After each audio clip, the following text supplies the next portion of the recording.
तो दोस्तों, अब आपको पता है कि हमें किस तरह अपनी इंटरनल स्ट्रेंथ को बढ़ाना है और हिम्मत के साथ सिचुएशन को फेस करना है। यहाँ ब्रेव होने का ये मतलब नहीं है कि हमें किसी भी चीज से डर ना लगता हो, बल्कि ब्रेव होने का मतलब अपने डर पर काबू करके आगे बढ़ने से है। हमारी पर्सनालिटी को बनाने में कई फैक्टर्स रिस्पॉन्सिबल होते हैं, लेकिन अगर हम अपना बेटर वर्जन बनना चाहते हैं तो हमें खुद पर फोकस होकर काम करना चाहिए। हमें पता होना चाहिए कि हमें अपने अंदर से किन नेगेटिव चीजों को हटाना है और किन पॉजिटिव एट्रीब्यूट्स को अडॉप्ट करना है। इंटरनल स्ट्रेंथ को बढ़ाने से हम किसी भी सिचुएशन को बिना डरे या बिना घबराए इजीली हैंडल कर सकते हैं। इंटरनल स्ट्रेंथ होने से हमारी लाइफ भी इजी बनती है, इसीलिए हमें अपनी इंटरनल स्ट्रेंथ को ग्रो करने के लिए लगातार कोशिश करते रहना चाहिए। और इस कोशिश को आप कामयाब बना सकते हैं इन्हीं 5 तरीकों से। आप एक एक करके हर एक पॉइंट को अपने ऊपर अप्लाई कीजिए और जल्दी ही आपकी अपने इंटरनल स्ट्रेंथ में फर्क महसूस होने लगेगा। तब आप खुद महसूस करेंगे कि इन तरीकों से आपकी लाइफ में कितना पॉजिटिव चेंज आता है। तो अब आप तैयार हैं ना इंटरनली स्ट्रांग बनने के लिए? यकीनन ये 5 तरीके आपकी लाइफ में पॉजिटिव चेंज भी जरूर लाएंगे। दोस्तों, लाइफ में कई बार ऐसी सिचुएशन आती है जिसका सामना करने के लिए सिर्फ हमारी फिजिकल स्ट्रेंथ ही सफिशिएंट नहीं होती है, बल्कि हमें बहुत हिम्मत, पेशेंस और प्लानिंग के साथ उस सिचुएशन से खुद को बाहर निकालना होता है। यानी कि तब हमें जरूरत होती है अपनी इंटरनल स्ट्रेंथ की।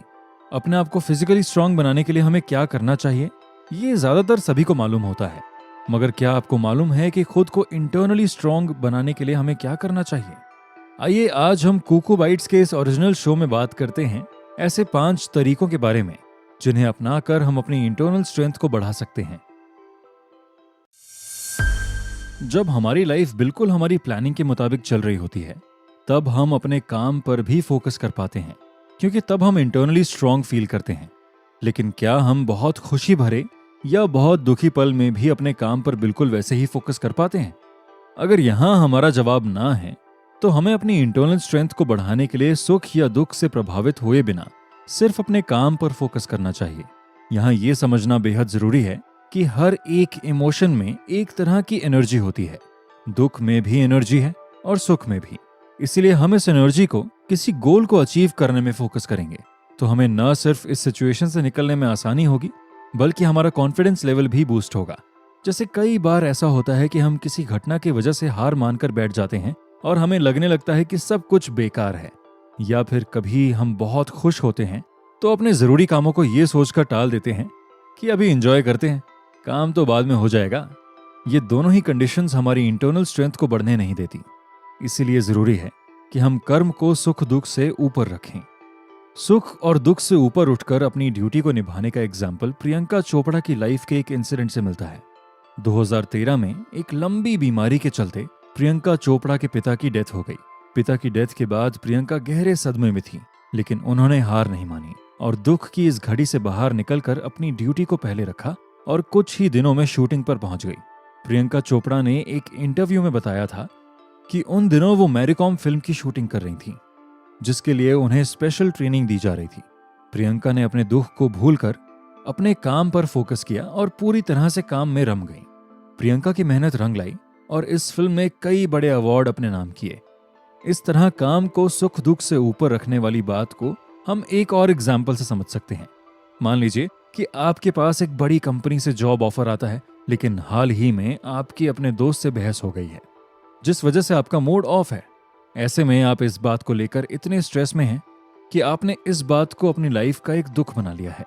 इस दुख में डूबे रहने की वजह से आप इस जॉब ऑफर को कंसिडर नहीं करते, लेकिन धीरे धीरे वक्त बदलता है और आपको एहसास होने लगता है कि मोमेंटरी इमोशंस के चलते आपने अपने करियर की एक बड़ी अपॉर्चुनिटी को गंवा दिया।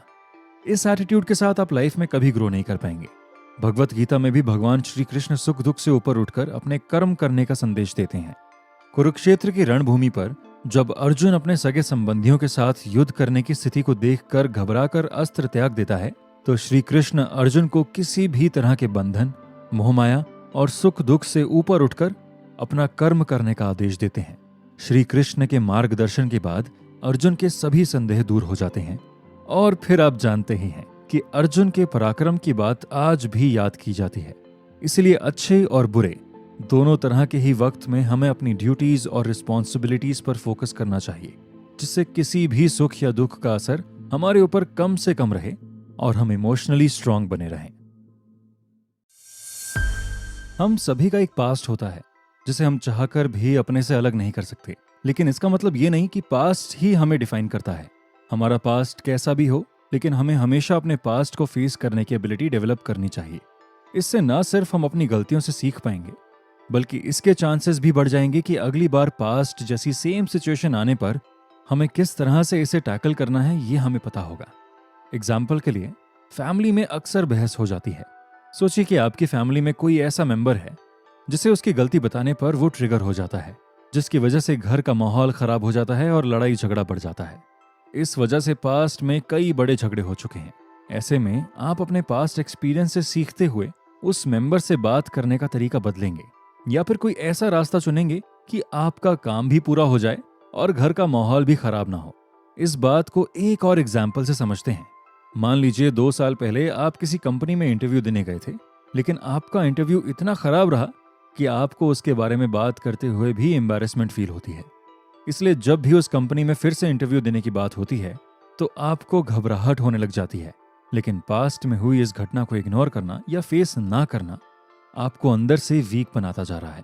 ऐसे में आपको 2 साल पहले हुए उस इंटरव्यू को याद करना चाहिए कि उस दिन आपसे क्या क्या मिस्टेक्स हुई थी और आप खुद में कैसे इंप्रूवमेंट ला सकते हैं। अपने बुरे पास्ट को एक्सेप्ट करके इससे आगे बढ़ने का एक ऐसा ही example Hollywood actor Robert Downey Junior की लाइफ में भी मिलता है। रॉबर्ट मार्वल मूवीज में आयरन मैन का रोल निभाने के लिए पूरी दुनिया में पॉपुलर हैं, लेकिन इनका पास्ट बहुत ही कॉम्प्लिकेटेड रहा है। रॉबर्ट को उनके पिता की वजह से 6 साल की उम्र में ही नशे की लत लग चुकी थी, जिसके बाद रॉबर्ट अक्सर नशे में ही रहने लगे थे। नशे की इस लत की वजह से उन्हें जेल भी हुई। ड्रग एडिक्शन की वजह से वो इमोशनली अनस्टेबल थे, जिस वजह से उनकी पर्सनल लाइफ भी हमेशा डिस्टर्ब ही रहती थी। रॉबर्ट को भी ये रियलाइज होने लगा था कि इस तरह से वो लाइफ में कभी आगे नहीं बढ़ पाएंगे, क्योंकि उन्होंने नशे की लत की वजह से काफी कुछ खो दिया था। आखिरकार अपनी वाइफ की हेल्प से उन्होंने डिसाइड किया कि वो नशे की लत को छोड़कर ही रहेंगे, क्योंकि रॉबर्ट की विल पावर काम कर गई और उन्होंने अपने पास्ट से सबक लेते हुए प्रेजेंट पर काम करने का फैसला किया। उन्होंने अपना फोकस एक्टिंग की तरफ मोड़ा। उन्हें आयरन मैन का रोल ऑफर हुआ, जिसके बाद रॉबर्ट पूरी दुनिया के सुपरस्टार बन गए। जिस तरह रॉबर्ट ने अपने पास्ट के साथ किया, यानी उससे कुछ सीखा, इसी तरह आप ऐसी मैजिकल टाइम मशीन को इमेजिन करें जहां आप अपने साथ पास्ट में हुई किसी घटना को फेस करके स्ट्रांग होना सीख सकें। मतलब आप एक बार फिर से उसी घटना को रिविजिट करते हुए पास्ट को फेस करते हुए एबिलिटी बढ़ा सकें।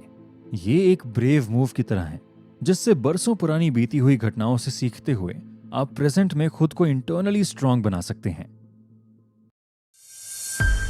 हम बचपन से सुनते आ रहे हैं कि यूनिटी इज स्ट्रेंथ। इसका मतलब है कि जब हम अकेले की बजाय एक टीम बनाकर काम करते हैं तो हम ज्यादा स्ट्रांग होते हैं। इस एपिसोड में आप इस बात को अच्छी तरह समझ पाएंगे कि स्ट्रांग बनने के लिए एक साथ काम करने की क्या इंपॉर्टेंस है। फॉर एग्जाम्पल, भारत को अंग्रेजों से आजाद करने के लिए फ्रीडम फाइटर्स ने अपनी टीम बनाई थी। पूरा देश एक टीम की तरह काम कर रहा था। कुछ लोग विदेशी सामानों को बॉयकॉट कर रहे थे, कुछ पत्रकार अंग्रेजों की भेदभाव से भरी नीतियों के खिलाफ लेख लिखकर लोगों को जागरूक कर रहे थे। सभी लोग अपनी अपनी एबिलिटी के हिसाब से देश को आजाद कराने के मिशन में लगे हुए थे। जब अलग अलग लोगों की एबिलिटीज और स्किल्स एक साथ मिलकर काम करती हैं तो टास्क या मिशन को पूरा करना आसान हो जाता है। इसी वजह से आपको टीम में काम करने की इंपॉर्टेंस को भी जरूर समझना चाहिए। इससे दूसरे लोगों की स्किल्स को देखकर आप बहुत कुछ सीख सकते हैं। इसको समझने के लिए सबसे अच्छा एग्जाम्पल है मूवमेंट्स का। कहते हैं कि किसी आवाज को इग्नोर करना आसान होता है, लेकिन जब कई आवाजें मिलकर शोर बन जाती हैं तो इसे इग्नोर कर पाना बहुत मुश्किल होता है।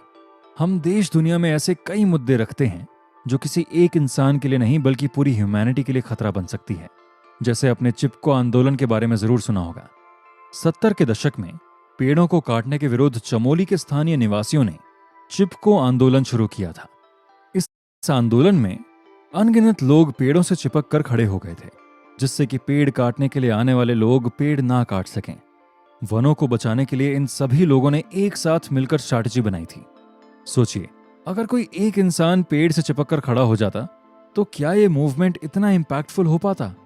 जाहिर सी बात है कि इस एक मिशन को पूरा करने के लिए सभी लोगों ने एक टीम बनाकर काम किया। तभी ये मूवमेंट एक गोल्डन हिस्ट्री बन गया। आप कितने भी टैलेंटेड क्यों ना हो, लेकिन टीम में काम करने के लिए सबसे ज्यादा इंपॉर्टेंट है कि आप अपने ईगो को छोड़कर काम करें।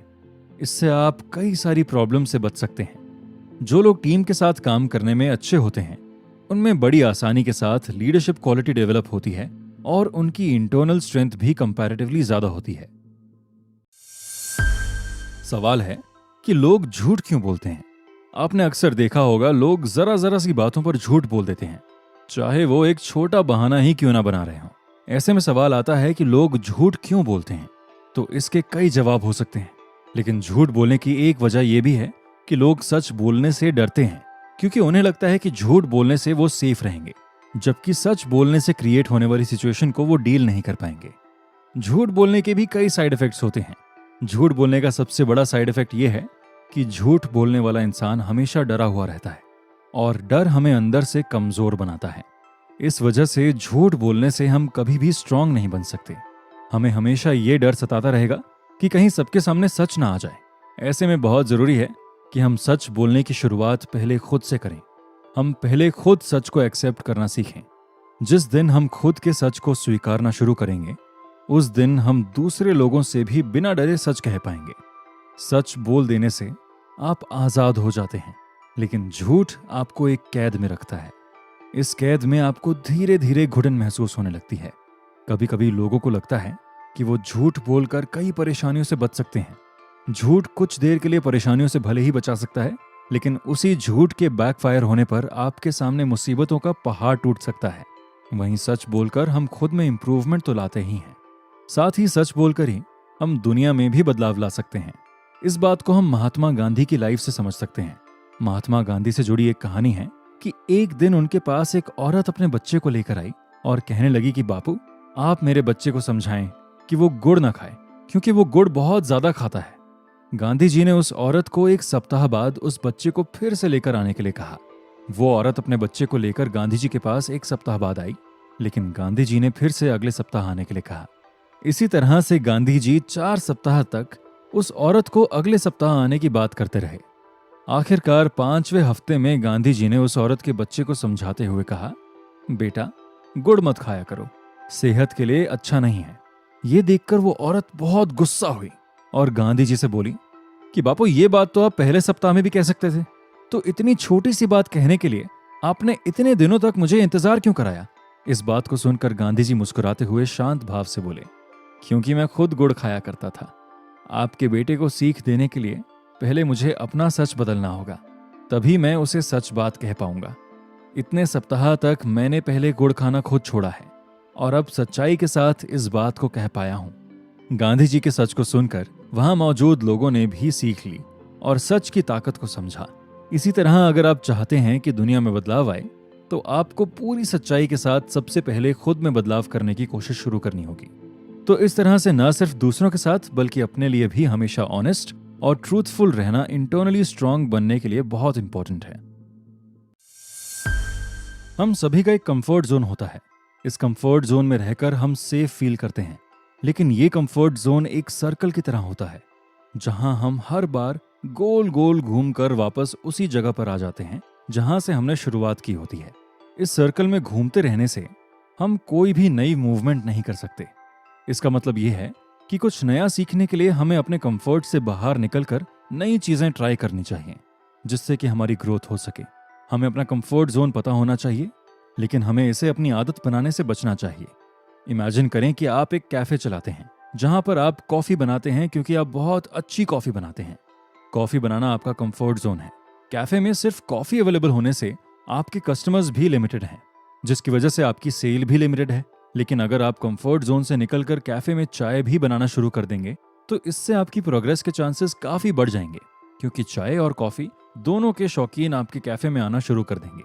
लाइफ में छोटी छोटी ग्रोथ ही आपको प्रोग्रेस तक ले जाती है। कंफर्ट जोन से बाहर निकलकर सक्सेस अचीव करने की ऐसी ही कहानी है famous dancer and actress Sudha Chandran की। सुधा चंद्रन को बचपन से ही डांस का बहुत शौक था, लेकिन उनका ये सपना उस वक्त टूट गया जब 16 साल की उम्र में सुधा चंद्रन का एक्सीडेंट हो गया।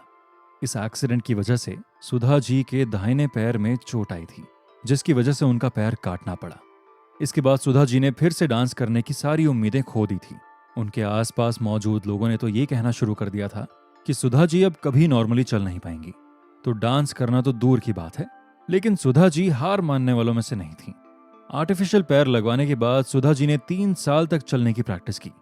इसके बाद उन्होंने डांस करने की भी कोशिश शुरू कर दी। शुरुआत में नकली पैर के साथ डांस करना बहुत ही मुश्किल लगता था। सुधा जी कई बार गिर भी जाती थीं, जिसकी वजह से उन्हें चोट भी आई थी। लेकिन उन्होंने अपने कंफर्ट जोन से बाहर निकलकर अपने सपने को पूरा करने की ठानी। इस जुनून और हिम्मत की बदौलत आखिरकार सुधा जी ने फिर से डांस प्रैक्टिस शुरू की और अपने डांस के दम पर पूरी दुनिया में अपनी पहचान बनाई। इसके साथ ही सुधा जी ने कई फिल्मों और टीवी सीरियल्स में काम भी किया। सोचिए, अगर सुधा जी किस्मत के भरोसे बैठ जाती या फिर कंफर्ट जोन से बाहर निकलने की कोशिश नहीं करती, तो शायद ही सुधा चंद्रन की कहानी करोड़ों लोगों के लिए मिसाल बन पाती। आप भी अगर अपने कंफर्ट जोन में बैठे हैं तो खड़े होकर एक बार टहलने की कोशिश जरूर कीजिए। इससे हो सकता है खबरों में अगली कहानी आपकी ही हो। ये पूरा एपिसोड ग्रोथ और प्रोग्रेस के बारे में है। ये बिल्कुल उसी तरह है जैसे हम एक छोटे से बीज को उगाकर एक बड़ा पेड़ बनते हुए देखते हैं। आपको समझना होगा कि नई चीजों को ट्राई करना क्यों इंपॉर्टेंट है। ऐसा जरूरी नहीं है कि आप कामयाब होने के लिए हमेशा आसान रास्ता ही चुनें, बल्कि इतनी बड़ी दुनिया में हमें हर दिन कुछ नया सीखने के लिए तैयार तो रहना ही चाहिए। किसी ने सच ही कहा है कि दुनिया में कुछ भी व्यर्थ नहीं है। खासकर कुछ नया सीखकर हम अपनी लाइफ को पहले से ज्यादा आसान कर रहे होते हैं और हमारा कॉन्फिडेंस लेवल भी बूस्ट होता है, जिससे हम इंटरनली पहले से ज्यादा स्ट्रांग हो जाते हैं